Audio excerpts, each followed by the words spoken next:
we're seeing whole-scale destruction of our mental environment. So this is an end-stage lack of human connection that can be incredibly profound and damaging. A lot of people will look at that and they'll say, okay, social media is the problem. But this is where I would say, well, hold on a second. The normality of eating, let's say, whatever, Chinese takeout. There is a period around 4 or 5 days where your gut bacteria can't survive anymore, and then it becomes really hard to stick with your dietary change. This is the problem that a lot of people don't understand. How are you supposed to find purpose when you don't feel anything? Habit change is a part of the solution, but it's not the whole solution. What people need to really do is just understand the fundamental of how a human being is put together. Like once you open the hood and you understand how the engine is put together, then you can fix whatever problem you want.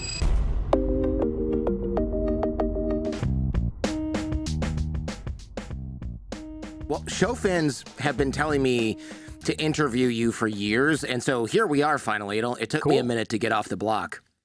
Some of your insights into depression, motivation, escapism, they really resonate with me. Maybe with past versions of me, if that kind of makes sense.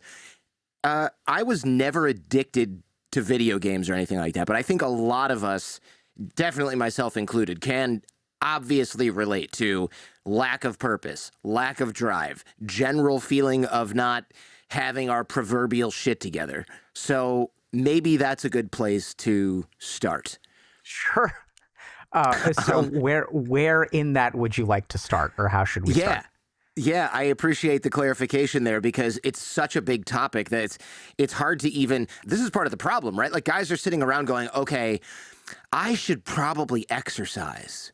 You know, I should probably study something for my career, get certified, I don't know, whatever, like Microsoft certified in something. I'm watching this on YouTube, but for the past 3 hours, all I did is watch like crappy, stupid gaming things on YouTube that didn't further my career or actually teach me anything other than how to farm for gems in Warcraft or something. I need to get my shit together, but also I had a pretty good time watching 3 hours of YouTube, eating Cheetos by the pallet, you know, like, what do I do? Where do I start chipping away at this massive problem? Yeah, so I think there's one little piece of yarn that is extending out of the ball, which is the word should. So I think if we want to really understand the crux of what a lot of people are struggling with today, what men are struggling with especially, I think it comes down to this word should. So when you say, I should be exercising, where does that come from?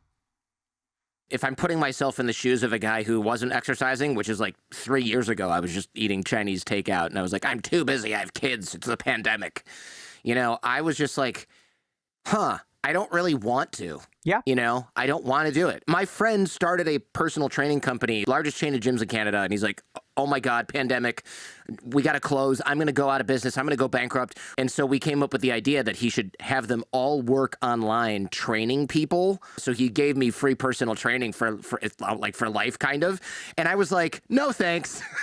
He's like, what are you talking about? People pay thousands of dollars a month for this. You're taking it. I'm making you do it. Obviously you need this. You got to lose like 60 pounds. So the only thing that actually got me off my butt was him forcing me to do personal training with a really good trainer and not pay. And I'm like, not everybody has this level of privilege where like some trainer's actually going to whip them into shape. Right? Yeah. So, I mean, like that's well said, Jordan. And I think it really gets to the crux of the problem, which is, hold on a second. So you talk about privilege, sure.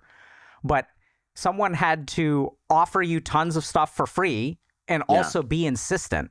That's what it takes. That's the amount that they need to balance the equation for you to do something that you should do.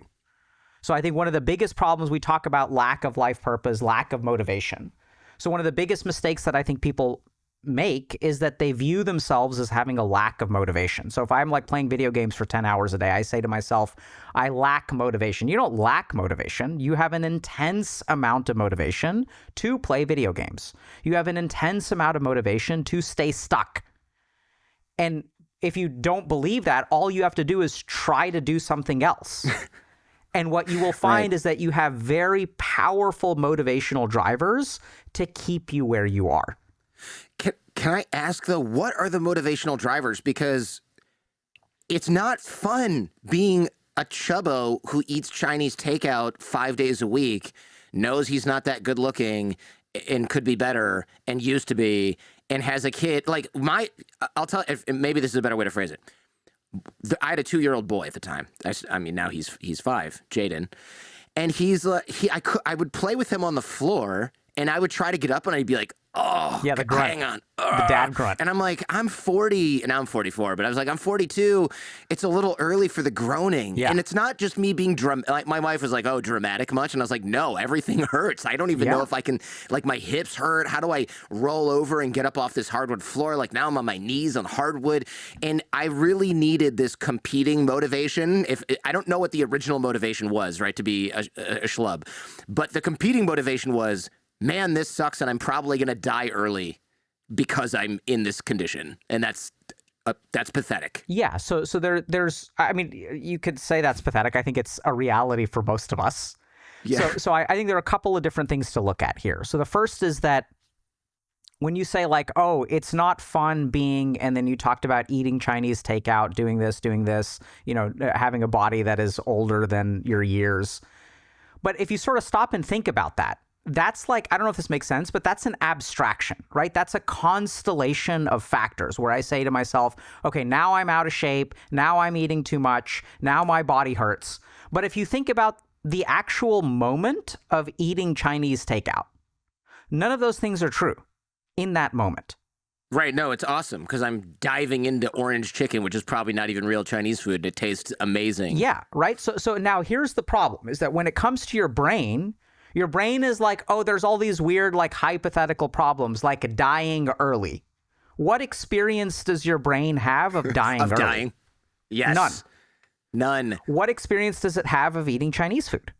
Yeah, way too much. Right? Way too much. So this is the problem that a lot of people don't understand, is that your brain can't outweigh an actual experience with a hypothetical gain. So this is something that we deal with a lot, especially in addiction psychiatry. So when we sort of think about anytime I have a goal, when I think about the goal, it's all positive. Like, I'm going to get into shape one day. I'm going to have this sexy beach bod. I'm going to show up on Tinder and everyone's going to swipe right. We can think about all of these things. So in that moment, when your brain is making a calculation, it thinks about all the benefit, but it hasn't paid any of the cost. Then what happens is there's this idea of a lot of gain with no real understanding of the cost. And then as we start moving towards our goal, we see none of the gain and all of the cost. So before I get my sexy beach bod, I have to like be a sweaty nerd at the gym for a month, and I don't even see any change. It's just all that happens is I suffer less each time I go.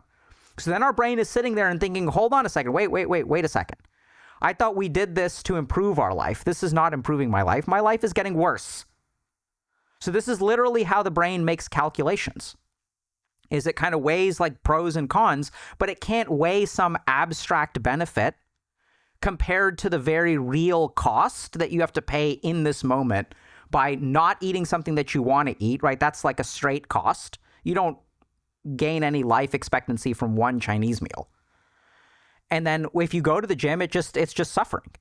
So this is how we get into this problem of we're not really understanding that, like, our brain is making these calculations. We're not aware of how it makes calculations. And then that gets layered on top. So that's one system, but layered on top of that is this idea of shoulds. So then we start thinking all these things that we should be doing. And should is, like, in my opinion, one of the worst words you can use. Because by definition, should is something that you haven't done. If you should do it, that means it's not being done. And should is a very poor motivator. It's something that gets us to start doing something, but really can't withstand the pain of following through. So if you live a life of shoulds, your life is going to be like a life of false starts and a lack of follow through. The should just can't sustain you when things get tough. You have to have like a really good internal reason to do something. That makes sense. It's also probably why we evolved stuff like endorphins, you know, like how people run and they're like, this is amazing. And I'm like, you are on mile 49 and you're in the desert. your whole body hurts. Or like these marathoners, and they're just like, this is great. It's like, no, this is horrific. But your brain has been, they're probably, their brain is just bathing in endorphins, right? Or something. There's something else going on where their brain is actually focused on this channel and not all the other channels that say you're killing yourself. Yeah, so I think endorphins is a really interesting example, because I think it's an example of something that is very rare, right? So it's like endorphins are like releasing something at extreme levels of exercise. It's such high levels that makes you feel good. I think what the other really interesting thing is that we do value. So the cool thing is that human brains will value something that is denied to them. So as human beings, if we do something that is hard and we succeed at the end, we actually feel like really good about it. Which is also like another really interesting challenge that a lot of people face right now, because the world is trying to make everything easy for us. Paradoxically, it becomes harder, but now it's like online dating. Like, you don't have to go to a bar. You don't have to get dressed up. You can take pictures once, and then for the next 90 days, you can be slovenly in your bed and swipe. And someone has sold us this idea that as we make things convenient for you, that things will start to work out. Right? We have grocery delivery now. We have like Amazon Prime. We've got online entertainment. We work from home. We've created a culture where like we're incredibly complacent and everything is to be brought to us.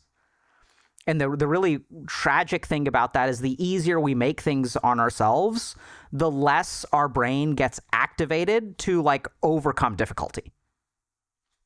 Yeah, this is interesting. I've heard you mention games and apps are like an invasive species, right? They're in the ecosystem, but we don't really know how to handle them. They're running unchecked. And I mean, we, as in like government doesn't know how to regulate them. Our brains are not evolved to deal with them. Our habits are not, we don't have healthy habits around this. Like, I know not to start smoking, right? But my friends, if I told them I downloaded some dating app, they would, well, I'm married, but like, let's say I wasn't, and I download a dating app, they'd be like, oh, cool, good luck out there.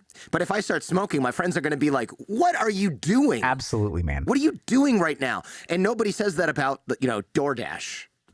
Yeah, so I think you're spot on. So I think what started to happen is you have these app developers, and I don't think, for the record, I don't think that like all of them are nefarious and evil. Nah. I think that, think about it from like a product design perspective. Their job is just to actually enhance your experience. That's the way that they see it. So when people make a video game, they're like, how can we make this video game more fun? And I'll never really blame a developer for having that goal, right? The problem is that they don't even realize what they're doing. So as they start to compete with each other, as someone figures out, okay, we can add microtransactions, as someone figures out, okay, this is what we need to do. Like if we have to charge someone for it, no one's going to pay. So we're going to make it free. And then what we're going to do is that's not financially sustainable. So now we need to make a premium version. Now we need to start gatekeeping certain features. And so there's this weird, like almost evolution of features that ends up screwing the user at the end of the day. Right, we end up in these situations where we're doom scrolling.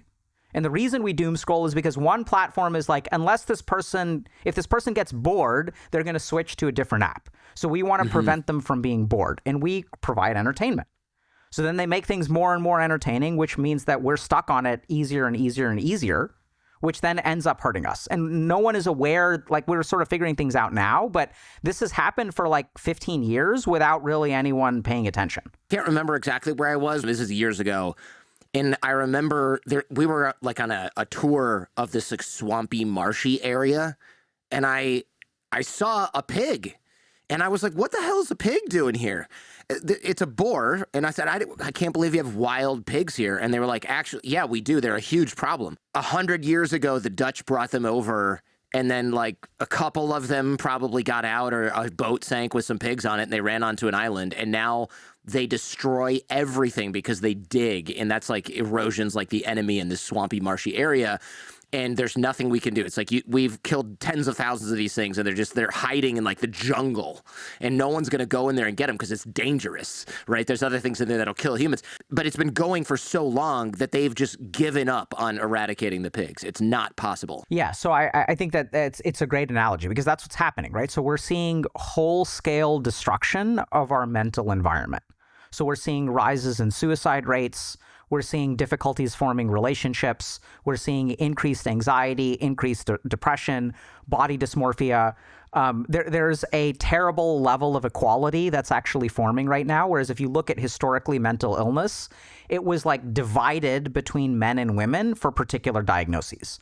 Women were more likely to have body dysmorphia and anxiety. Men were more likely to have things like sociopathy and addictions. And now what we're seeing is a great equalization where body dysmorphia for men is on the rise at an astronomical level, and addictions are on the rise for women at an astronomical level. So we're starting to see kind of whole-scale effects of all of this technology use that is sort of like rippling throughout our brains and society as a whole. Yeah, that's not the equality we were kind of going for, is it? Nope. No. It's strange because it's like we need to evolve as humans, to deal with this stuff, and that's a slow process. But it's almost like with these apps have made it so you don't even need humans, I guess, in many ways, right? You delivery food, online gaming, online dating that doesn't go anywhere, AI girlfriends. I want to ask you about that in a little bit. But then it's also like, well, actually, our brains still need relationships to stay healthy. And if you're only getting AI relationships or online relationships, it's kind of like diet soda, right? Like your brain still thinks it's sweet, but it's not really doing the thing for you that the sugar does. Not that sugar's good for you, but relationships. It's like I feel like I have friends because I talk with these people on Reddit all day. And it's like, well, yeah, but they're not there for you if something bad happens. They don't know you. Yeah. So I think it's well said. So I think that's what we sort of are seeing with technology is that technology. So I see this a lot. I don't know if you're familiar with like this concept of brain rot, which has been growing a lot recently, but if you look at like YouTube videos around brain rot, I was watching like some videos for kids recently, and if you really look at these, there's something really weird going on where like there's this huge landscape of people just trying to test what works for your brain. So what we're starting to see is like a lot of like YouTube videos and stuff that are just colors and sounds and like all these weird stimuli that create a shadow of the real thing. And that's kind of exactly what you're saying with the diet soda is people have figured out, okay, if I make a video game and you have, a virtual city in the video game, that will scratch some part of your social circuitry in your brain. And over time, what's happening is people are figuring out how to scratch more and more of your circuitry. And so that's where these things like AI girlfriends and stuff come in, where people are trying to create approximations of reality. And what's the measuring stick that they use? Does it activate the brain in some way? And then the problem, though, is that, so I think that you can have real friends online. I've certainly had real friends who will be there for you when things go wrong. But your point is still spot on, that you can have a real friend who you can confide in over the internet, but that friend can never physically hug you. And when you get a physical hug, you get a release of oxytocin. Oxytocin has very beneficial effects for building empathy, improving social skills, reducing anxiety. So what's starting to happen is we are getting this diet virtual lifestyle that fulfills us in some ways, but doesn't go the whole way. And then the problem is, since we're getting this diet soda, it disincentivizes us to drink the real thing. And since we're getting enough of our needs met, since I can get groceries delivered, since I have friends online, since I can entertain myself at home, since I can work from home, now I have no reason to leave. And then we're creating these problems like touch starvation. Like, it's a crazy term, right? For the history of humanity. That's a thing, huh? Oh, absolutely. Touch starvation, right? So this is an end stage lack of human connection that can be incredibly profound and damaging. I feel like I've heard about this in the context of Romanian communist orphanages where the nurses just never had the time to even change the kids because there were so many, and it was like run by, three nuns had like 60,000 orphans, to take care of. And there's all these, like, they don't have any money. So it's just like the kids are like soiled for the whole day and that they're not picked up, cuddled, nothing. And they ended up with much higher levels of mental illness and damage than other kids. Yeah, the Romanian orphanages, I mean, that's quite severe, and not just mental illness. I mean, a lot of these kids were basically like non-functional. So the neglect was so severe that they were not able to do things like form friendships. Like, we're talking really, really severe levels of neglect very early. Thankfully, with tech stuff, I don't think we're seeing quite that level. I would hope not. Right. So I think most people still have parents of some kind. Most people still go to school in some way and form relationships. But we are seeing things escalate very rapidly. What I find interesting about this is, it's super insightful, but also there's this current trend of everything is just habit change, right? So, and I, guys like James Clear, friend of mine, love that guy, really good content and topics and game changers for a lot of people. However, I think for a lot of this stuff, habit change is kind of a red herring, because me doing it, let's say I'm playing video games for 18 hours a day. I live in my parents' basement. I dropped out of school. I went nowhere in my career. I'm not moving forward. It's not like, oh, I have bad habits that I need to break. Like, this is beyond. It's beyond that. This is not just like, I need to quit video games. There's other things going on here. Yeah. So I mean, I would sort of agree with that. So I think that habit change is a very useful tool. And I think people like James Clear did an amazing job of, this is a bite-sized thing that you can control that will have a significant impact on your life. But I would completely agree with you that I think there's a lot more fundamental stuff, and habit change is a part of the solution, but it's not the whole solution. I don't want to put words in James's mouth. He's not selling habit change like, by the way, everything that's wrong with your life is because you have bad habits. He's not doing that. But I think a lot of people are kind of like, I bought Atomic Habits, and now I'm going to get out of this basement and like not be depressed anymore. It's like, whoa. Yeah, I don't know. Yeah, so I think thank you for the clarification. I didn't mean to imply that as well. I think what Clear did is make habit change accessible to a lot of people, which I think has a huge benefit. And you're spot on that oftentimes what happens on the internet is that everyone's looking for a silver bullet, right? So whether it's James Clear or this other thing, what tends to happen is everyone thinks like, oh, this is the big thing right now, and this will transform my life. And all of those things can be useful. But I tend to think like, so I come from a different background. I spent several years studying to become a monk. And so like for me, like that's the root of things. Like, let's understand the basics of where motivation comes from. What are the different components that operate inside you? And this is the reason, honestly, that I wanted to become a doctor, is because I wanted to just understand everything about how a human being works. Let's understand not just habits, but literally your gut bacteria. If you start to diet and you eat a diet high in processed foods, your gut bacteria that survive off of processed foods will start to die. When they start to die, they send chemical signals to your brain that will induce cravings. So even when we're thinking about changing our dietary habits, what a lot of people don't realize is that for the first day or two, it's actually not too bad, but there's a period around 4 or 5 days in where your gut bacteria can't survive anymore, and then it becomes really hard to stick with your dietary change. Right. Red alert. We need some Cheetos stat. Absolutely. Throw them down. Because they're dying. And they're like, no, we need this food. Like, you need to help us. So Cheetos are so good, though. Or is that just my gut bacteria talking? That's just my gut bacteria talking. It could be your gut bacteria plus your brain, right? Because your brain has learned that these Cheetos are delicious. And also they've been manufactured to be like artificially delicious. It really is like it really is like drugs in some ways. It is. Right? So it works by that artificial activation, the artificial hyperactivation of certain receptors, which is exactly what all this technology does too. So if we look at these things like TikTok or YouTube Shorts or whatever, like these are hyperactivating certain parts of us. One thing I heard you say that I thought was particularly insightful was to your brain, the normality of eating, let's say, whatever, Chinese takeout, playing video games, watching Netflix all day, that is like your brain is skipping to the end of the movie. I don't want to butcher this too hard. You know where I'm going with this? Like your brain is like, hey, you could work hard and have a career and you could sacrifice and then you could build a life and then you could retire and watch movies, eat Cheetos and Chinese and play video games all day. And your brain's like, I have an idea. How about screw the career stuff and all that other hard work? Just stay where you are right now and drink diet soda and watch Netflix and play video games all day. You could just do that. I think you did a great characterization of it. So if we stop and sort of think about it, right? So I've worked with some very successful people. And the weird thing is, like, we talk about, like, all these people like want to, I don't know if you're familiar with like FIRE, right? Financial independence, retire early. Yes. Right. So like there's this idea that, okay, I'm going to grind for some amount of time. I'm going to set up passive income. I'm going to do all these things so that I can be free in life. Then I'm done, right? I'm done with the rat race. I'm done with the humdrum. I'm done with the grind. Like, I'm going to grind a lot now so that I can be free later.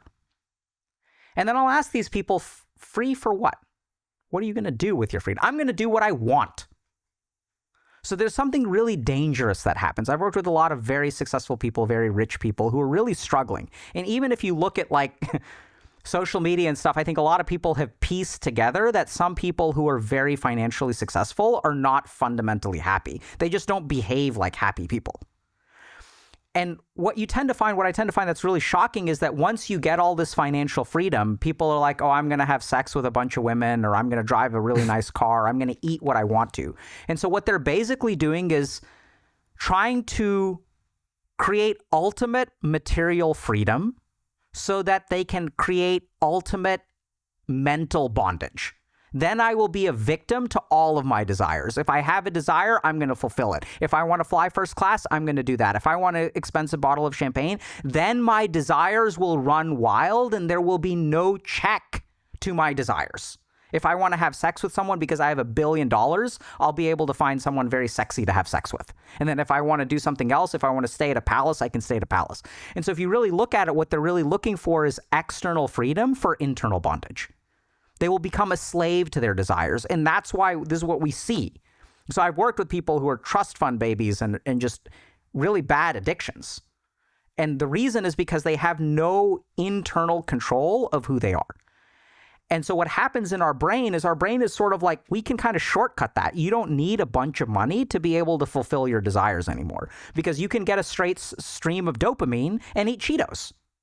So what's the point of working really hard? It's so that you can do what you want. Well, what are you going to do with your free time? Well, I'm going to do something fun. What is something fun? Play video games. But then you'll say, no, I'm going to like sail around the Mediterranean. Yeah, right. And then what's going to happen? But your brain is like, why go through all that trouble when we can get the dopamine right here? Yes, exactly. Like, that sounds fun. Dream about it. Talk about it. Yeah. Log into StarCraft. So what am I going to do with a free day? Because all our brain has experience of, you can have this fantasy of sailing around the Mediterranean, but what does your brain know about pleasure? It's like, oh, we're going to just play video games. Yeah, yeah. It's like, sailing? There's a black box around that, and it sounds hard, but you know what? There's a bag of dopamine in your pantry right now. Absolutely, right? That? So, like, why would I walk 10 miles through the desert to get a glass of water from an oasis when I have a sink at home? There's no point. That's the way that our brain sees it. And these fundamentals people don't understand. And therefore, they get stuck in these like traps of like motivation and should, and now I need to form habits, and now I need to do this. What people need to really do is just understand the fundamental of how a human being is put together. And once you understand, like once you open the hood and you understand how the engine is put together, then you can fix whatever problem you want. Do you think a lot of these people who are stuck in that trap, you said they're a slave to their sort of external desires, do those come through advertising, friends, social media? Is that kind of what you're talking about? Because I know, like, it can be very hard to turn off what other people want from you, maybe even your own parents, right, and your friends. And I know well, for example, the community in which I assume you grew up in, there's a lot of external, like, you need to be a doctor, a lawyer, or an engineer, or you're somehow a failure. Right. I didn't even have the option for engineer. It was doctor or lawyer. Like, literally, when I was 9 years old. We're not those Indians. No engineers. No engineers, right? So my dad pulled me and my brother aside, and he said, one of y'all is going to be a doctor, and one of y'all is going to be a lawyer. I was 9. I was going to say, what were you, like, 10 years old? Yeah. Right? Oh my gosh. And turning it on early. So you're spot on that external conditioning has a lot to do with it. And this is the big problem, right? So if we like look at things like social media, let's take like the example of body dysmorphia in men. So there's a lot of these like videos of these dudes who are super ripped, right? Steroid use, anabolic steroid use is at an all-time high. That's like, it's actually like a under the radar public health crisis that I think is going to blow up in our faces really soon. Yeah. So it's Yikes. just, and this is where I think it's like, this is where my approach is maybe a little bit different, because a lot of people will look at that and they'll say, okay, social media is the problem. But this is where I would say, well, hold on a second. So you can have an external input, but then the system that it is entering ultimately determines the impact of that input. Yeah, that makes sense. When I see somebody on Instagram on a travel vacation, I don't get depressed. I don't even care. I can do that. But I know a lot of my friends are like, they see that and they sigh, and then they like lament about how that's never going to be something they can do because they're just out of college or whatever. So when you lack confidence in yourself, when you lack direction in your life, then whatever sensory input you get will make you think you need to go in that direction. See, if I have no idea where I'm going in life, and I watch some video of some guy like sailing in the Mediterranean, you're like, that's the direction I want to go. And then the next day I see someone who's working out and super ripped, and I say, that's the direction that I want to go. And the next day I see someone who's dating a very attractive person, I say, that's the direction I want to go. I want to do this, I want to do this, I want to do this, I want to do this. And then we never get anywhere because all of that motivation is coming out from outside of us. And if the signal from the outside changes, then our motivation will change with it. So the real antidote is that we have to start to develop our motivation internally. It's not about what you should do. It's about what you care about doing. What do I actually want from my life? Once you start to discover those kinds of things, your motivation will be far more sustainable and very easy because it's what you want to do. It'll be just as easy as sitting at home and playing video games and eating Cheetos all day. These panels behind me being crooked is driving me nuts. Speaking of needing therapy, that is driving me insane, and I hope nobody else can see it. Can you see the panels behind me? I can. Now that you mentioned it, they look crooked to me, and it's annoying, and I don't know how to fix it. I'm like, clearly the camera's like a little off. I'm tempted to also leave it just to watch 1,000 people upvote the one comment that's like, what's up with the crooked panels in the background? It's definitely the camera because the whole thing. Well, I think actually, like Jordan, this is perfect because you're getting a sensory input, and what is it doing to you? Yeah. It's making me self-conscious right now. So and it's and a little dizzy. There's an external signal, and internally you are disturbed. Right? And so I'm noticing a change already. To say the least. Right? So your mind is thinking about this thing needs to be shifted, but this is another problem that a lot of people fall into. Now your internal peace is determined by whether you can straighten the panels. I'm literally sweating right now. Right? Yeah, It's and crazy. it's not because it's hot in here. And all it is tilted panels. OCD.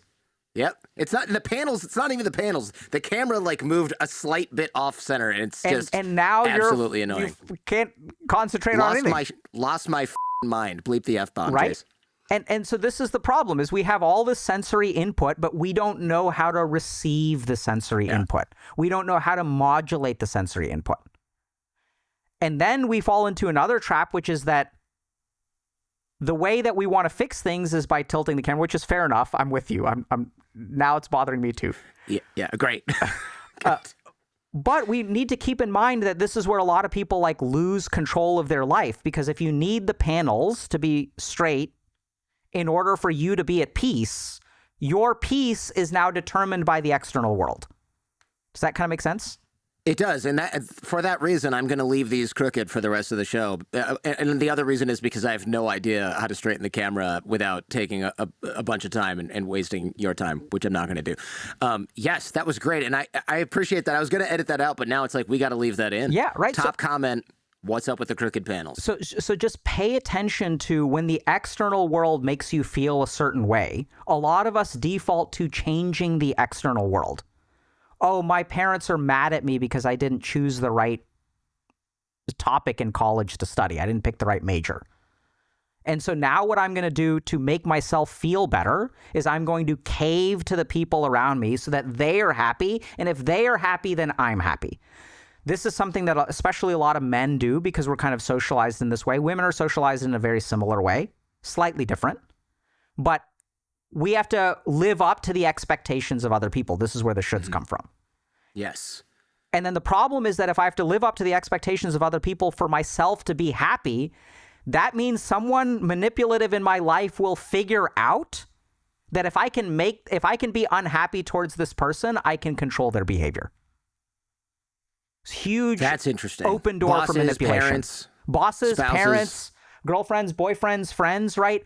I can express unhappiness towards you. That makes you feel bad. And the way that you make yourself feel better is by making me feel better. Now I control your happiness with puppet strings. Yeah. Oh my goodness. That is so dangerous. Incredibly dangerous. That is incredibly dangerous. I'd love to discuss the sense of purposelessness that I think a lot of people are feeling. I know we're kind of already edging into that, but I've read statistics that porn addiction is on the rise. No surprise with the availability of porn having gone through the roof in the last, 10 or 15 years. Suicide is on the rise. You mentioned that, especially among men. I think also especially among Asian Americans.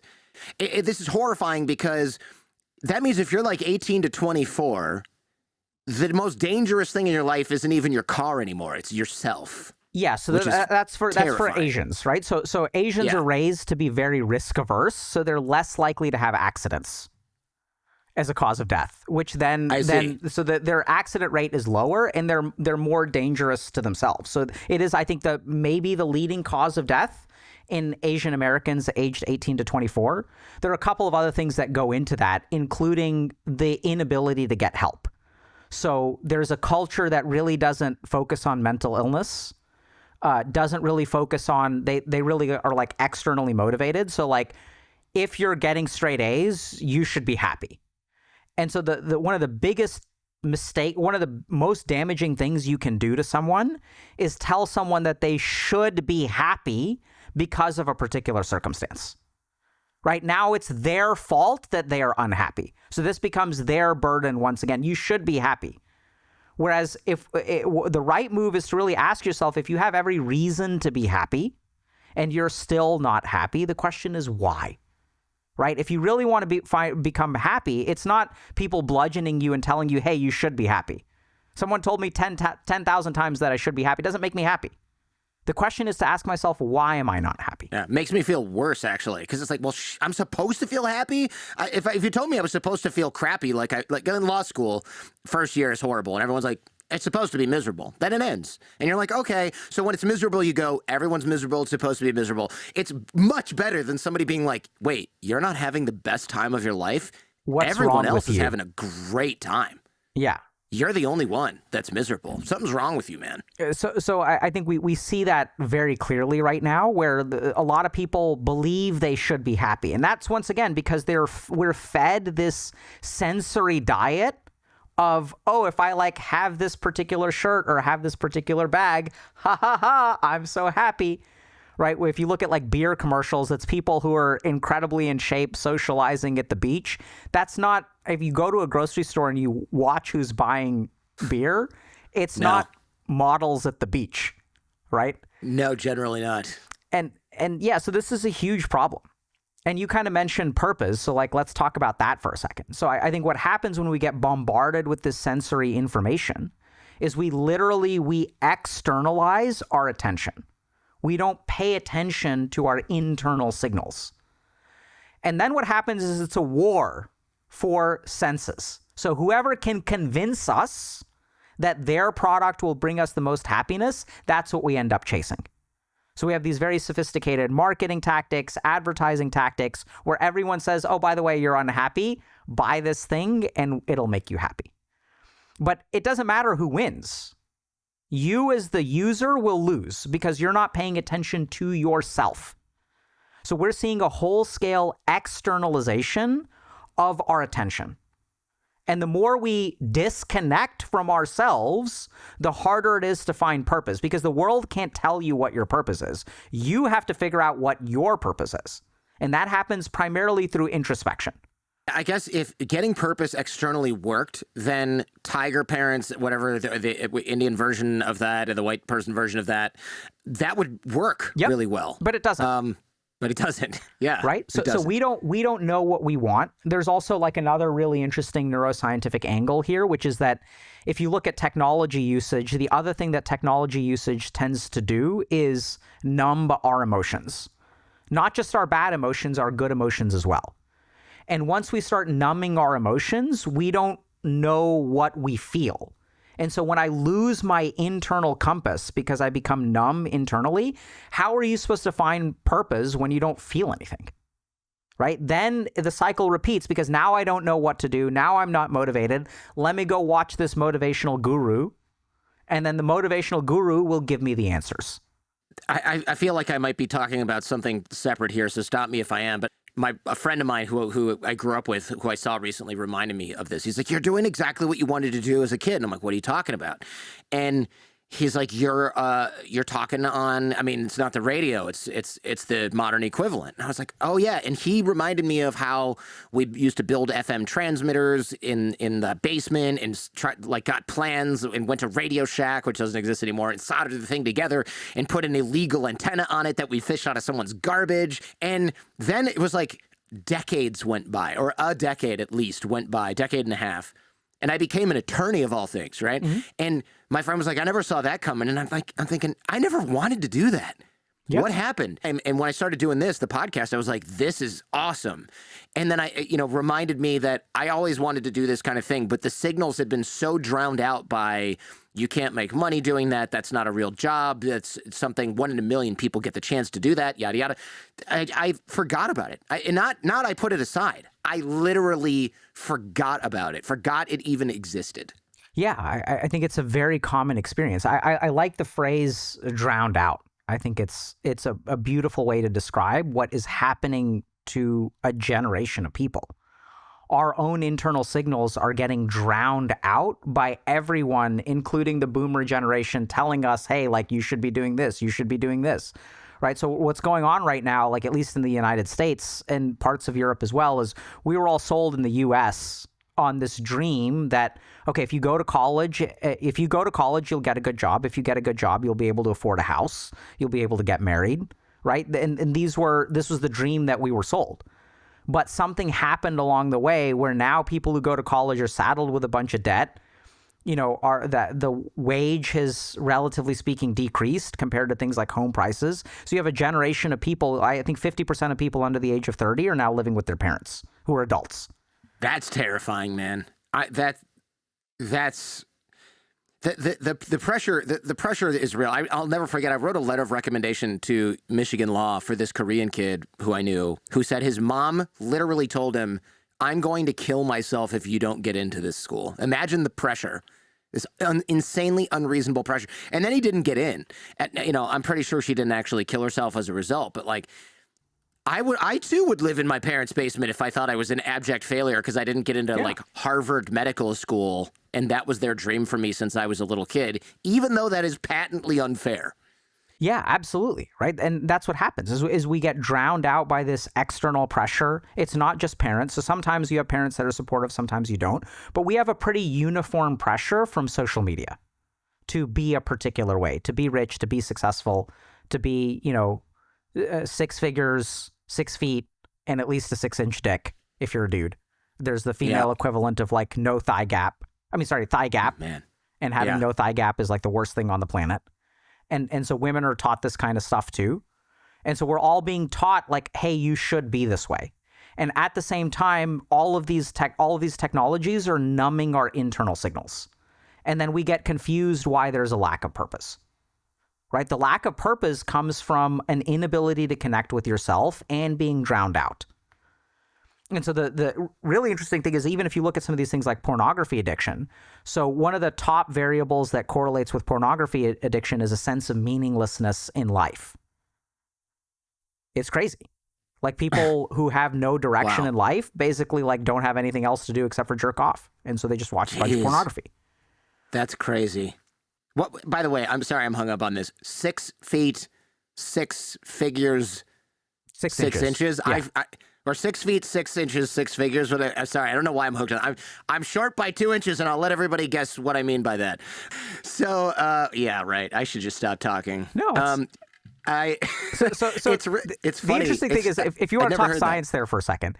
So let's talk science. The majority of nerve endings for the vagina is actually in the first like 2 or 3 inches. So if you really look at it technically, width is probably more important past 2 or 3 inches than length. Thank you. I was trying to make a joke that didn't work out so well, but hey, the science is important. The science is important. So there's a lot of stuff, I think, especially around sexuality, where a lot of like people feel like they're underperforming or whatever. A lot of people don't realize. Do you know how long the average sex act is? In this house, single-digit minutes. What do you think it is, average society? Oh, God. It's literally going to be like 5 minutes or something. It's going to be shorter. Perfect. Yeah. So the average sex act lasts between 3 and 7 minutes. So here's the crazy thing, right? So we have all these like ideas from pornography that you're supposed to have sex for like 2 hours. So if you actually ask women, there's a fascinating study that polled women, and 50% of women say that if sex lasts longer than 10 to 15 minutes, it's too long. Now, there's a lot of people who will make jokes. That means that they're not having sex with like good people, and that means they're not doing it right. And some of that could be true, but I think that this is where we have to be super careful, because like, are we using our preconceived notions to interpret the data, or are we using the data to change the way that we view the world? And so there's a lot of stuff around sex and sexuality that like people just don't understand. It's not, you don't have to be some stud porn star with a gigantic dick to have a healthy sexual relationship, whether you're heterosexual, homosexual, asexual. I would love to see the age curve, because it's like college, 10 to 15 minutes. I mean, warm up maybe. And then it's like fast forward to 44 and you're like, 5 to 7 minutes? Is it more like 5 or is it more like 7? And that's the average, right? So there's a lot of people under that bar. And like, I don't even want to ask what it's going to be like when I'm 60. It's going to be like sex. I've heard of that. Yeah. So I think the age curve is actually the other way around. Is it really? Yeah. So like generally speaking, if you look at like arousal and ejaculation, the older you get, the longer it takes. Well, that's interesting. That's part of the reason why probably people drink so much in college, because it slows things down. That absolutely makes some sense. That definitely could be the issue. I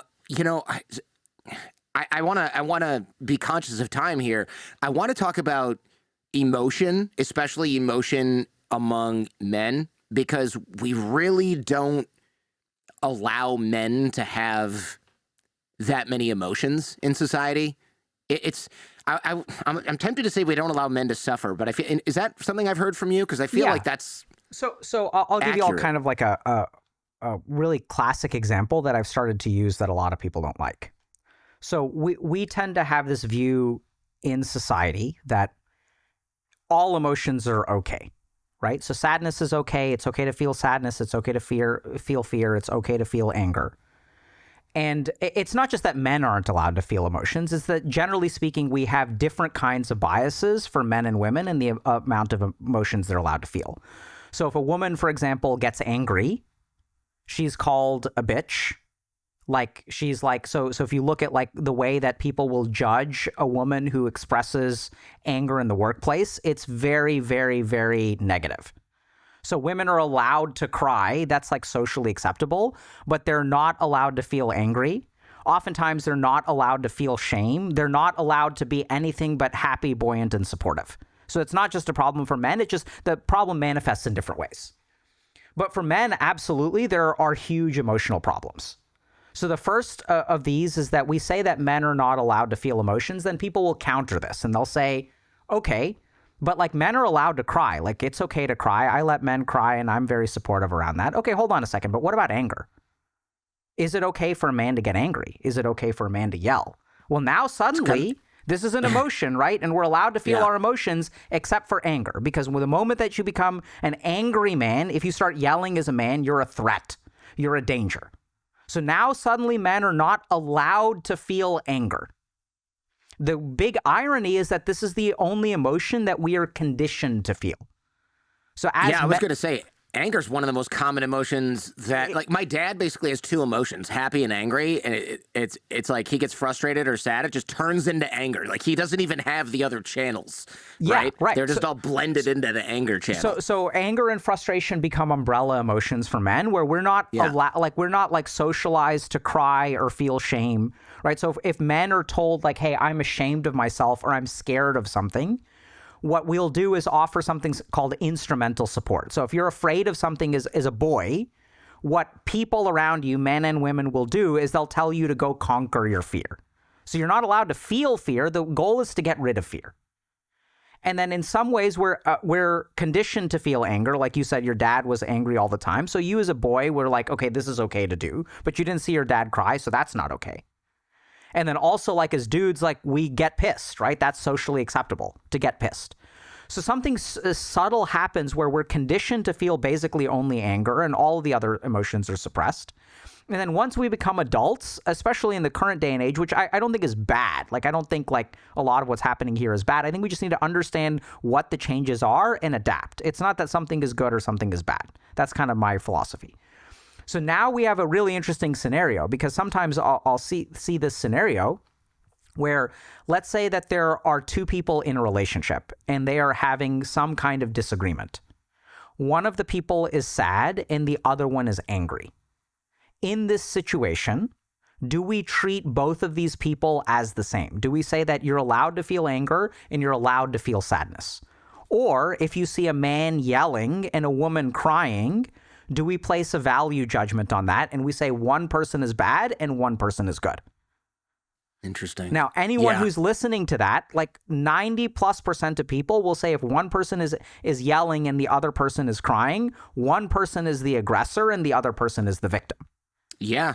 But as a psychiatrist, I've seen situations where one partner is unfaithful, is serially unfaithful, gets caught out. The other partner is understandably angry. And then the person who's unfaithful starts crying.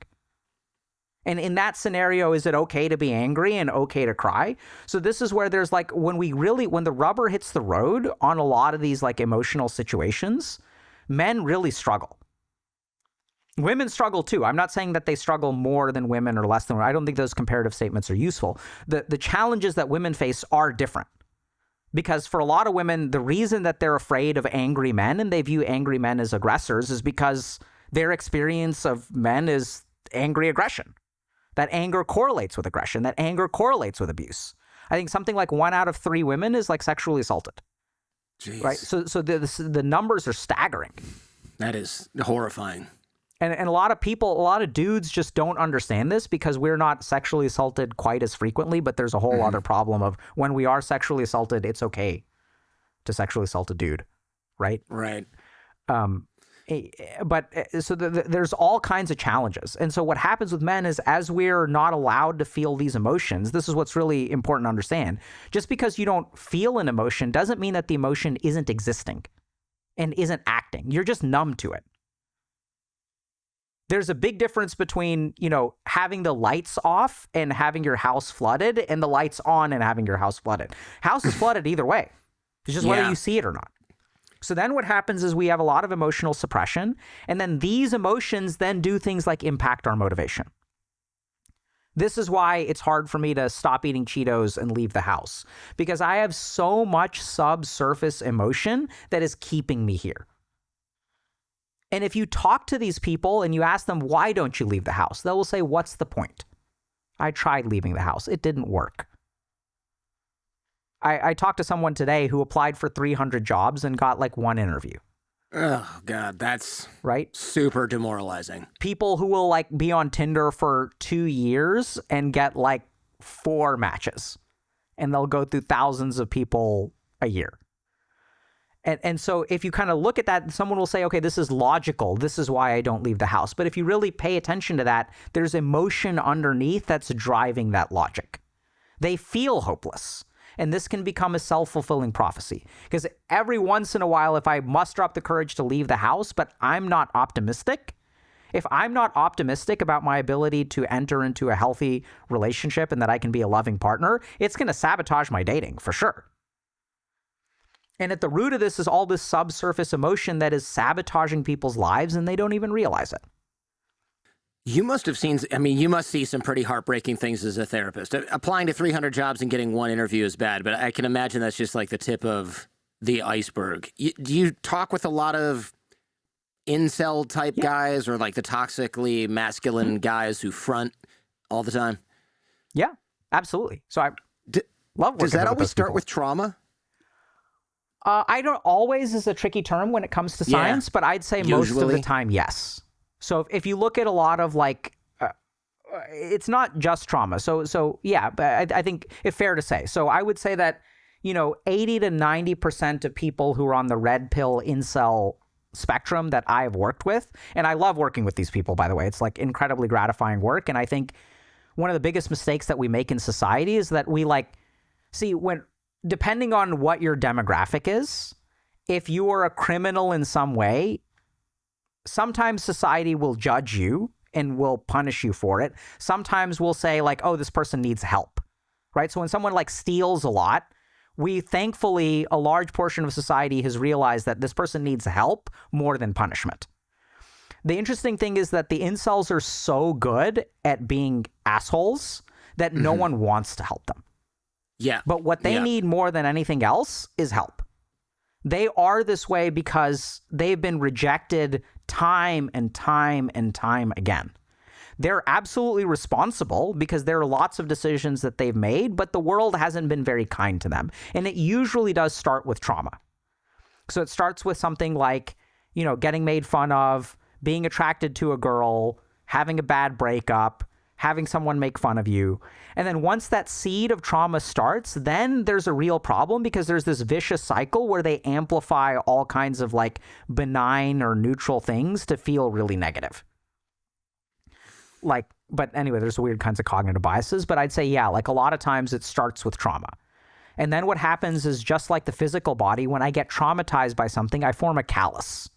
I don't want to be hurt that way again. So then what happens is they start to do all this dehumanizing of other people. They start to restrict themselves from emotionally connecting with other people. And then it like becomes a vicious cycle. I wouldn't say, well, maybe I will. The incel thing, for a while was sort of an obsession of mine, right? Because I remember the genesis of this community online and seeing the most hateful stuff that I'd ever seen in my life being posted on the incel message boards. This is maybe like 15 years ago now. And there was a guy on one of the boards named Elliot Rodger who ended up killing a bunch of people and murdering men and women with, I think, like a machete. It was really just horrifying.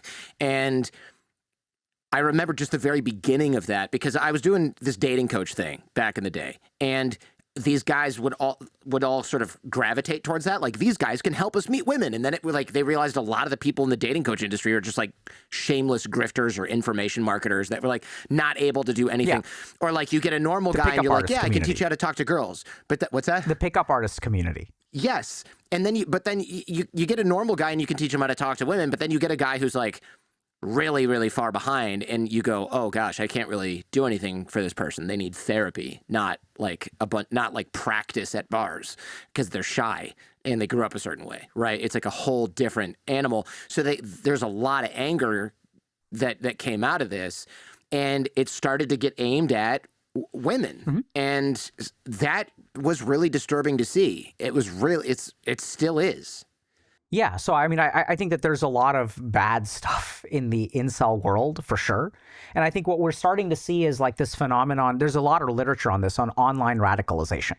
So if you look at the way that content algorithms work, so remember that the goal of the platform is to keep you on the platform. They don't want you switching off to something else.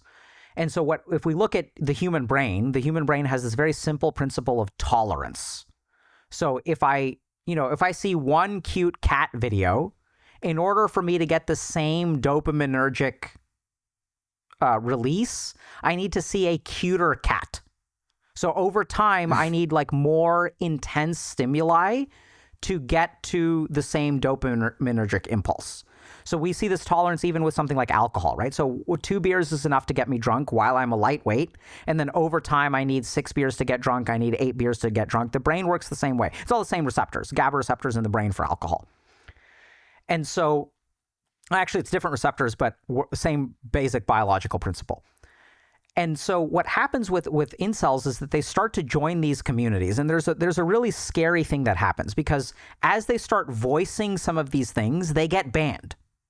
So then what happens is you take all of the worst players and you ban them all from the relatively normal communities where they get differing perspectives. And then they start coalescing in like corners of the internet. This is where online radicalization happens.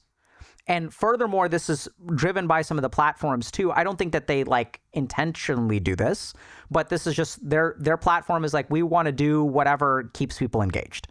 So then what happens is if you watch one like incel video, your feed will show you more incel videos. And in order to stay on the platform, you're going to watch more and more and more extreme things to get that emotional activation. And so this results in online radicalization, and then like the online radicalization in a very few number of cases. So the problem with incel violence is that you literally have like a dozen cases that are highly, highly publicized, Right. whereas the vast majority of incels are like nonviolent, like 99%. Yeah. Yeah, I'm doing a show about this because it is almost like, oh my God, this person's gonna, not only are they weird, they're gonna murder me. And it's like, no, that's not likely to happen. You're more likely to get hit by a car walking in the mailbox. It's not likely to happen, but do you want to take that chance, right? Of course not. So you compare that with women who have, 30% of women who get sexually assaulted, and they see someone who's an incel, and they're like, what are the odds that this person, 1/3 is like, that's pretty bad odds. Yeah, that's terrible. Right? And then this feeds the cycle, because now what happens is the incels, they never get a chance. This is one of their big complaints. And then they attribute it to their jawline or whatever. But there's very real dynamics on both sides. And I think it's a tragedy what happens with incels. But I think we've actually been pretty successful at like helping these people. Oftentimes it shocks me how little help and compassion they need to get on the right course. I agree with you. I've seen this with my own eyes. And what was kind of a surprise for me was finding out that some of the most vitriolic incels, they don't actually hate women. They actually just hate themselves. Yeah, or parts absolutely. of themselves. I think that's absolutely projection, right? So what happens is you start to, and there's so much stuff that's like wrong about the red pill or incel kind of ideology. I mean, scientifically wrong. And one simple example is that they assume that all women are the same. Like they use like women are ... There's no account for the variability.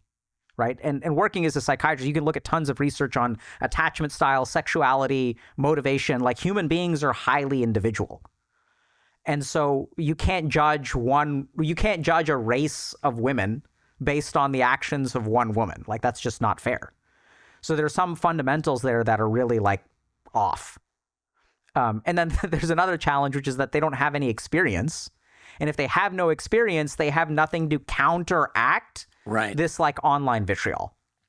That's a really good point, right? Because one of the questions is how come guys who have bad breakups don't alternate into incels? And the reason is the reasons are legion. However, one of the main ones, in my opinion, is let's say I have a really bad breakup and I'm 20.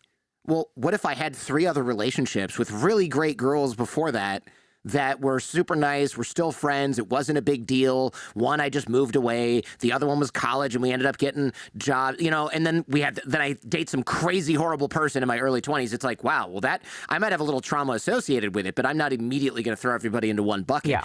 But if you've only had trauma or only had being bullied or negative experiences with women and then rejection, you're right. You just don't have anything on the other end of the scale. Yeah, and we see that a lot, where oftentimes with a lot of the, incels that we'll work with, red pillars that we work with, there'll usually be one really bad relationship. And this is even, the crazy thing is that it's not even that like the woman they were dating was necessarily very toxic or anything. It's just something, it's one really, because, sometimes you can have a bad breakup with like 2 good people. Like that can happen. Yep. And then what happens is that they go through this period of online radicalization. By the way, having 4 relationships by your early 20s nowadays is a rarity. I'm sure, yeah. So now we're seeing also like this like social skills atrophy where like people just like dudes don't know how to talk to girls anymore. Like it's just not something because everything is like texting now. And even then, I saw this with my own eyes. Yeah. So there's a social skills atrophy that prevents people from kind of like getting back into it. And you're spot on that there's a lot of self-hatred and shame. And then we project that out into the world. So oftentimes what we find is incredibly successful when I work with a lot of like red pillars or incels. First of all, working on that internal shame, processing some of that trauma, but also teaching them how to talk to girls. Right. So part of the reason that we have a coaching program instead of like a therapy program is we realized at some point that therapy is insufficient. Like nowhere in my therapy training was I taught how to talk to a girl. But if you really look at what a lot of dudes need right now, it is the ability to flirt. Like, people don't know how to flirt anymore. So there's a lot of like social skills that we've taken for granted, even parenting skills. Like, that's why we wrote a parenting book first. Parenting skills that we take for granted or don't apply anymore. The world is changing, and we need to adapt our skills to change with it. I've got a good friend who's a dating coach, a really good one for men. And I thought, oh, that's still going on? And he's like, are you kidding me? It's because I got out of that business, you know, when I met my wife, and, I really sort of exited. There's way more demand for that stuff now. Yeah. Not the pickup stuff, but actual like dating help from mature people who are functional, not absolutely. like dudes in bars picking up chicks. It is quite shocking how those skills used to kind of naturally, for many of us, just follow, right? You go to high school, maybe you're not great, but then you go to college and you got a buddy who's like, dude, just talk to her. Like, what do I say? And they just tell you to do something stupid, and it kind of works. And you're like, there's alcohol involved. And you're like, this isn't so bad, you know? That's kind of gone for a lot of guys. It absolutely is, right? So like we are also seeing, I think some of the effects that we're seeing are actually due to COVID. So for 2 years, everything was virtual. And so we missed out on some very major social development time. And now we're kind of like behind. And once you're behind, it's hard to catch up unless someone is intentionally trying to right things. So it's super challenging. Tell me that before we run out of time, we got to talk about the AI girlfriends that are trying to fill the void a little bit. And I've seen a lot of criticism, like, oh, the AI girlfriends, they're gonna destroy men's ability to have relationships. And I remember thinking to myself, men's ability to create relationships? What are you talking about? That doesn't exist anymore. Like, this is not creating a void. This is filling a void that's been there for literally like 15 plus years and is only getting worse by the day. Yeah, so I think it's a very astute observation that oftentimes what happens with things like AI girlfriends is we use this as creating the problem, whereas the problem was there a long time ago. Like thankfully now people are talking about, male mental health and suicide and things like that. Like, that's getting traction, and we're taking some of these issues seriously. But suicide rates for men have been 4 times as high as women for like 100 plus years. Like, this has been going on for a long time. A lot of these problems pre-exist. And I think the AI girlfriends is a great example of, there's a group of like lonely men who don't know how to socialize, who society is not interested in helping, by the way, right? So no one's out there like fundraising for the rehabilitation of incels. Like, it's crazy. We'll do like fundraising for, like, it's crazy how much more, when I tell people like, oh, I worked in a jail for 3 months, everyone's like, oh my God, you're such a great person, right? These are people who are like, I don't think they understand. Like, I'm helping convicted rapists. Pedophiles. Like, that's who's in jail, but somehow helping criminals is a good thing, which I think it is. I think we should have compassion for all human beings. I agree. Yes. But then you tell someone like, oh yeah, I'm trying to help incels, and it's like, ew. Like, oh my God, those guys are such losers.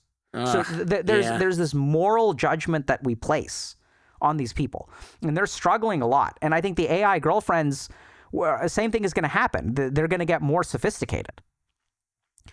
Just like all other technology. And right now you've got these AI girlfriends, and then at some point someone's going to combine it with VR, and then at some point someone's going to combine it with AR, and then at some point someone will figure out that an AI girlfriend who throws a temper tantrum is going to be more addictive than an AI girlfriend who always does what you want. Oh my God. Because that's what I didn't even think about that. That mimics the human brain, right? So real relationships have, things like we had a fight and then we had makeup sex. And I was going to say, imagine your AI girlfriend gives you the silent treatment, throws a huge tantrum, breaks some of your virtual stuff, and then has like furious online virtual sex with you. And guys are like, oh, I'm into that. And it's like, you can have like a normal relationship. Human beings are into that, right? So anytime we have conflict, and then when we rejoin, that's how bonds form. And so I hadn't even thought about breaking your things online, but they start deleting things from your deleting your loot boxes, and you're like, damn you. And then some company is going to realize that you have an AI girlfriend that's going to integrate with pornography, but to unlock the most intense pornography, you have to go through this sequence of them having some kind of problem, right? Like, it's going to be crazy. And what's going to happen is we're going to approximate human relationships more and more and more. And as we figure out how all those things happen, things will get more addictive and things will get worse. And this will be... Yeah, go ahead. Can you even imagine... Like, guys are getting into this now, right? Because they're like, oh, women, I can't talk to them. They're too complicated. There's too much drama. And then it's like in 5-10 years, it's going to be like, I just can't with AI women, man. They're too annoying. There's too much drama. They're deleting my loot crates. I'm all for flesh and bones women from now on, man. I'm swearing off the AI chicks. Too much drama. Maybe. I think the really scary thing is that the AI, the companies who make this stuff will titrate it, right? So they'll keep it at the level that keeps people engaged. Yeah, it's going to be addicting. They'll figure out what's too much and what's too little, and they'll find that right threshold. And like, this may sound very bleak, but I think like the only reason that this invasive species is a problem is because we as human beings have not like trained ourselves to resist it, right? We let this pig into the swamp and we let it run wild. We didn't even try to do anything against it. The good news that we've seen is that it doesn't take a whole lot. Actually, like, it takes like maybe 3 or 4 months of work.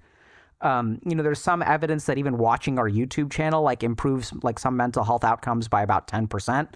We're trying to put together a study to really look into that. So we've found a signal, but it's not like a research finding because we didn't do a formal study yet. But the good news is that as you start to learn some of these things, like reducing your alexithymia, which means increasing your emotional awareness, as you stop numbing yourself, as you start introspecting, as you start to cut back some on your technological input, as you work on your social skills, as you work on your confidence, we have this awesome thing that we used to do way more called Social Sandbox, which was like 120 to 200 people would show up and we would practice social skills for like an hour. And really fantastic outcomes. Like, people learned a lot. They're like, oh, I want to break up with this person. I don't know what to say. We're going to go through it 3 or 4 times. Hey, it went great. So the good news is that the only reason I think we're losing this war and everything seems so dire is because we actually haven't been fighting back, right? There's very little regulation. There's very little personal training. If we think about, drug use and alcohol, we have parents who will regularly discuss this with their kids. They'll say, hey, I know you're 15 now. People are going to want to start drinking. People are going to want to start smoking. Here's what's going on. Doctors are trained to talk about it. Parents know how to talk about it, but no one knows how to talk about technology. People are at a loss. So I'm pretty optimistic. Like, I think, we've seen some real turnarounds with some really hardcore incels. I think a lot of stuff from Red Pill, frankly, is pretty good. So a lot of it is like, they'll now advocate that you go see a therapist. They advocate that you become independent. They advocate that you develop confidence. Part of the reason that these people are so successful is that they're the only ones that offer solutions. Yeah, by these people, you mean like the Andrew Tate, Bugatti man-influencers who are resonating so hard? I think a lot of people don't like to hear this and they don't really think about it, but why do you think Andrew Tate is so successful? Yeah, well, they're resonating super hard with a certain demographic, and it's really easy to trash these guys. There's plenty to trash these guys for, don't get me wrong. But we need to be listening and paying attention to why these guys are so insanely popular, because that's where the information is. Absolutely. And frankly, they're the only guys out there validating men's concerns, right? Some men's concerns right now. I completely agree. That's my read on it too. So right now, if you're a man and you're struggling, people will tell you you're privileged, you shouldn't be struggling. That's the most common answer that men receive. Okay. Mm-hmm. And so there's only one group of people who say, yeah, your life is shit. Here's how to fix it. And those tend to be these like toxic, misogynistic influencers, right? We don't have healthy men saying, hey, I know your life is hard. Here, let me help you. And by the way, you don't have to become an asshole and misogynistic in order to develop confidence. These two things don't have to go hand in hand. It's tough. And it's almost like you almost have to go through that phase, which hopefully it's a phase, to get through the other side.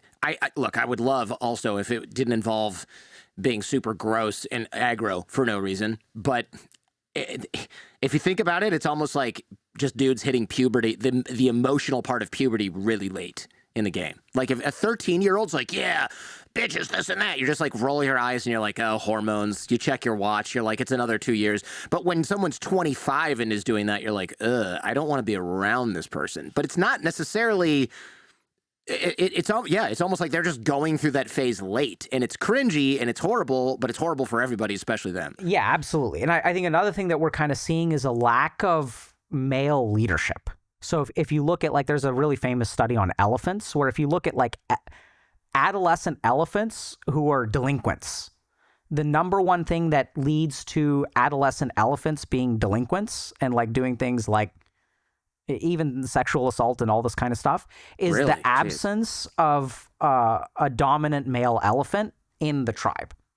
So generally speaking, even when I was 13 and you know, I was flexing my misogynistic wings, and what put me in check was like other dudes, right? Like I joined a fraternity in college and they're like, hey bro, like that's not cool. And it's funny because I work with some esports professionals and I see this a lot too, where it's like when there's an older, wiser, normal esports, like old hand at esports who's like 24, and there's some 16-year-old like hot stuff kid, right? Like it's the 24-year-old who kind of calms them down. And I think what we're starting to see in our society is a lack of that older male kind of like guidance, because we're so online, because there's online radicalization, you know, because you're joining these communities where the people who are happily married with kids you don't hang out in incel forums, and I don't either. So there's a segregation of society where we're seeing more radicalization because like men are not helping men. And I know it's vogue to blame women, but I think like we're just as much to blame. No, of course, I 100% agree. I remember when I played football in middle school, there was this like thuggish kid who was from a poor area, and he had transferred into our school. And his brother showed up, and he was also like this kind of gangstery dude. And I remember a lot of us were trying to impress him by being like, yeah, dumb girls, they don't know anything. And I remember he was like, guys, don't even start that talk. I know you don't really mean it. I know you're just trying to front, but we don't, you think you're hard? Hard guys don't talk like that. Yeah. Hard guys respect their ladies. And I remember being like, what am I seeing right now? I've never heard this before from anyone, especially a cool, tough guy. And we immediately cut that shit out. Like nobody had another word of that crap for the rest of our middle school career. It was over. Yeah, and I think that's what's absent right now, right? So, and I think there are some of some of these people who will study like male dynamics will sort of point out this. Some people attribute this to things like higher divorce rates and stuff like that, and I'm sure that has something to do with it. But I think it's really challenging because these people don't have somewhere else to turn. Yeah. They're full of resentment. They get rejected by society. People don't really give them a chance. Actually, that's not entirely true. Sometimes they get second chances, third chances, and fourth chances, and they screw them up over and over and over again. And then there's someone there who's got their arms open, waiting to accept you and saying, yeah, your life is hard. Here's how I'm going to teach you to fix it. And then the other really scary thing that I think people have difficulty admitting is that a lot of that stuff does work. Like that's the other thing that we need to really like understand is that when you start devaluing other human beings, it makes it easier for you to relate to them with a lack of confidence. It does. Right? So if I don't care about you, then I'm not going to be anxious about what you think of me.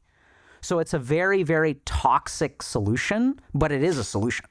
It is. The problem that I found from like doing the dating coach thing back in the day is you also screen out the high confidence, high quality women that would otherwise have been in your life. Because if you start going, I'm going to devalue people, like, okay, you just lost the top 20% of confident, well-adjusted, healthy women because they're not going to sit around and deal with that. So that now you've got this other pool of sort of equally damaged people that might pair with you because based on your antics, and that's not good for either of you. Yeah, and it's this reinforcing cycle, this negative cycle. And Jordan, that's like it's such a huge selection bias, which I don't think people in that community quite understand. Right. So sometimes men will view or women will view relationships as transactional. They're like, oh, women are just in it for the money or whatever. They'll say these kinds of things, and then if you act like that and you talk like that, the partners who are not in it just for the money, who are interested in building a life with you, won't date you, right? They'll receive your signals and they're like, this is not a good match. Whereas the women who are interested in transactional relationships will date you because you're saying, hey, this is transactional, right? I'm going to do this. This is what you expect. And then there's a group of people who are okay with that. Like there's always in the history of humanity, there have been transactional, heteronormative, as well as homosexual relationships, I'm sure. And so then what happens is you end up selecting for the partners that confirm your preconceived notions. And then this becomes evidence or data. And then the cycle continues. You see this at the incels, right? They'll go, women will always leave you for a guy with more money or better muscles or whatever. And when no amount of convincing that you have is going to work, because the guy who says that, his wife left him for a dude with more money, and because he was like running himself into the ground, not taking care of himself, or whatever the reason. So he's going, I have 2 women that left me for those reasons, and you're telling me, no, it's not true. Like, what do you know, Jordan, you schmo? Yeah, you don't know anything. It's so psychologically dangerous, because what happens in those cases, and I've worked with people, and not all those cases, but in the cases that I've seen, there's some psychological gymnastics here that is brilliant, but scary. So what people will do is, like, let's say that my wife divorces me because I am emotionally unavailable. Okay. So there are some things that I am responsible for and I can change, which could be part of the reason why my wife divorces me.